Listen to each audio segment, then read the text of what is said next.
শেরপুরে মাইক্রোবাসের সঙ্গে সংঘর্ষে মোটরসাইকেল আরোহী 2 জন মারা গেছেন এবং আরও 7 জন আহত হয়েছেন।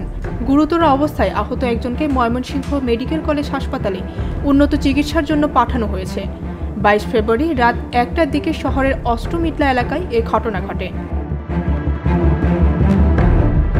পুলিশ ও স্থানীয়রা জানায়, একটি দ্রুতগতির মাইক্রোবাস শেরপুর শহর থেকে জামালপুরে যাওয়ার পথে অষ্টমিটলা এলাকায় প্রথমে একটি অটোরিকশাকে চাপা দেয়, পরে একটি মোটরসাইকেলকে ধাক্কা দেয় এবং এরপর আরও একটি অটোরিকশাকে চাপা দেয়। এই ঘটনায় ঘটনাস্থলে শুভ মারা যায় এবং হাসপাতালে নিয়ে গেলে গৌরব নামে আরেকজনের মৃত্যু হয়। তারা দুজনই মোটরসাইকেলে ছিলেন।